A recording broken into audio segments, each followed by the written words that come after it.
नमस्कार दोस्तों, स्वागत है आपका अपने चैनल गोल एसएससी में। आंसर की आपकी 21 तारीख को शाम को आ गई है। मैंने 2 दिन का टाइम इसलिए लिया क्योंकि एक दिन तो दिल्ली में लाइट वगैरह शाम को नहीं थी। दूसरा, सही से डेटा भी नहीं था। टेलीग्राम ग्रुप्स में या कहीं से भी सही से बच्चों का डेटा नहीं आ पा रहा था। स्टेनोग्राफ़र का ज़्यादा डेटा नहीं था। फिर कट ऑफ का आइडिया कैसे लगाएं, क्योंकि इसका स्किल बहुत टफ होता है, टाइपिंग का भी स्टेनो का भी। तो अब 2-3 दिन में जितना भी आइडिया लगा, जितने भी मार्क्स देखे, लोग चैलेंज भी कर रहे हैं। चैलेंज करने लायक ज़्यादा कुछ है नहीं, 1-2 क्वेश्चन है। तो अब देख लेते हैं हम कि पहली चीज़ कि आंसर की आपकी आ गई, लेकिन आप ये देखो कि अटेंडेंस 75 से 80% रही है। मैंने अपनी जब मैं एग्जैक्ट क्वेश्चन वाली वीडियो डाल रहा था तब भी बताया था मैंने कि बच्चे पर्याप्त मात्रा में आ रहे हैं। किसी स्टेनो वाली शिफ्टों में तो 90% बच्चों की अटेंडेंस तक है। किसी ने छोड़े नहीं है पेपर ज़्यादा, उनको स्टेनो आती है नहीं आती है कोई उन्होंने देखा नहीं है, बस वो दे के आए हैं। मैंने जब मैं वहाँ पे था सेंटर के बाहर, मैंने कई लोगों से पूछा भी था कि आपको स्टेनो आती है, स्टेनो आती है। उन्होंने बोला कि नहीं, अभी सीखना शुरू करेंगे, अगर आ जाता है तो। पेपर आसान आता है इसलिए पेपर देने चले आए। और कई सारे बच्चे एसएससी के थे जो एसएससी स्टेनो टारगेट कर रहे हैं, वो भी इस पर थे। चैलेंज अभी भी कर सकते हो। देख लेते हैं पोस्टें कितनी हैं। 246 टोटल हैं और जूनियर स्टेनो की 3 यहाँ पे हैं और 48 ये और 5 ये 9 ये।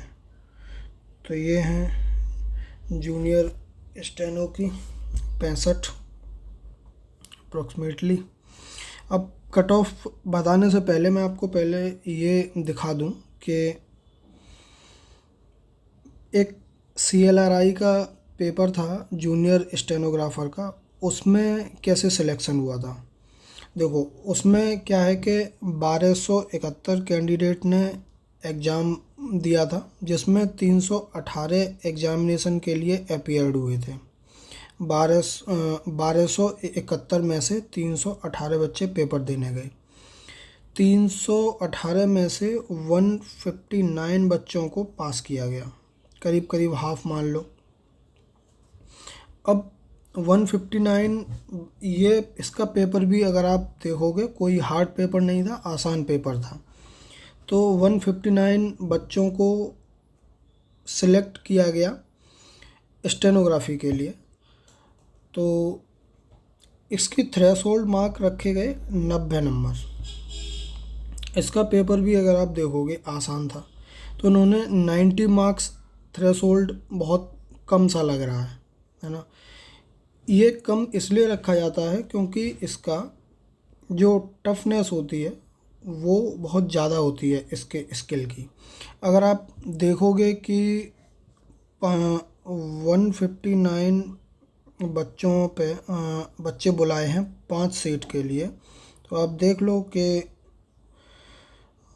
ये 31 पॉइंट कुछ जाएगा। अगर यहाँ पे हम 60 भी कर दें, 160, तो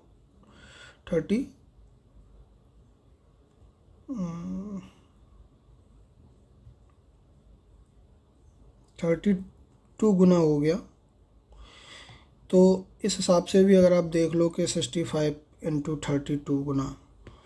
तो इसके बाद आप आ जाओ कि फिर जो फाइनल हुआ वो कैसे हुआ। अब इसमें 159 वाली में 159 जो थे बच्चे, उनमें हो सकता है 180 वाला भी हो, 170 वाला भी हो, 190 वाला भी हो, तो उससे कोई मतलब नहीं है। लेकिन आपका स्किल अगर इसका क्वालिफाई नहीं हो रहा है तो ये 170 180 लाने का कोई मतलब नहीं है। और ऐसे बच्चे अपने इस एग्ज़ाम में बहुत सारे हैं। अब सिलेक्शन फाइनली कैसे हुआ? फाइनली 5 बच्चे लिए गए, 5 बच्चे लिए हैं। इसमें से हाईएस्ट जो मार्क रखा गया 147 नंबर वाला है, और मिनिमम जो जनरल के लिए रखा गया है वो 139 है, और ओबीसी का 138.5, ईडब्ल्यूएस 114। इसमें जिनके नंबर कम भी आए हैं और जिन्होंने स्किल पास करी है, इसलिए इसकी कट ऑफ देखो, सब अपने अपने आइडिया की बात है। मेरे हिसाब से कट ऑफ स्टेनोग्राफ़र की आपको बता रहा हूँ कि जिसके भी 145 से 150 के रेंज में हैं, या और कम कर लो तो 150 के अप्रॉक्स भी हैं, 148 से 150 तक। कैटेगरी की नहीं बात कर रहा हूँ अभी मैं, क्योंकि अभी आपको स्किल पे ध्यान देना है। तो क्योंकि इसकी स्किल नहीं है अगर, तो आपके पास कुछ भी नहीं है। स्किल इतनी टफ है कि बाकी ये एग्ज़ाम्स और जो प्रैक्टिस वाली बुक्स हैं ये कोई काम में नहीं आएंगी। तो 148 से 150 तक अगर आपके बैठ रहे हैं स्टेनो में, जूनियर स्टेनो में, तो आप स्किल की भरपूर तैयारी करिए, जितनी हो सकती है उतनी, क्योंकि आपके फाइनल सिलेक्शन के भी पूरे चांस हैं। ज़रूरी नहीं है जिसके 190 आए हैं उसकी स्किल भी सही हो। 148, 50, 160 पे फाइनल भी हो सकता है अगर आपकी स्किल बढ़िया है तो। 170, 80 लाने वालों की स्किल नहीं है सही, ठीक है। अब आ जाते हैं जूनियर सेक्रेटेरिएट असिस्टेंट पे। मैंने देखे बहुत सारे बच्चों ने डाले भी हैं मार्क्स।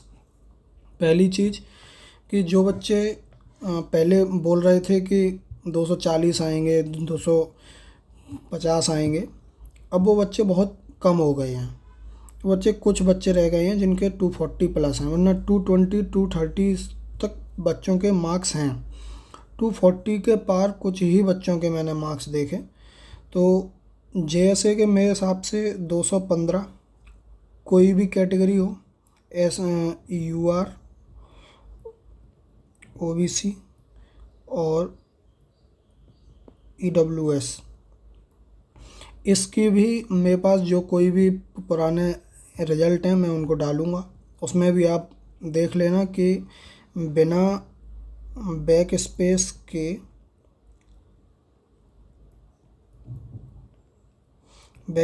के टाइपिंग टफ होती है। अब इसमें अगर मैं आपको बताऊं कि अगर उन्होंने पेपर टू स्क्रीन दे दिया बिना बैक स्पेस के, तो ये समझो कि ये कट ऑफ और कम हो जानी है, क्योंकि पेपर टू स्क्रीन इतनी टफ पड़ जाएगी बिना बैक स्पेस के कि हर किसी से नहीं निकलने वाली, और इस तरीके की प्रैक्टिस कोई करता नहीं है।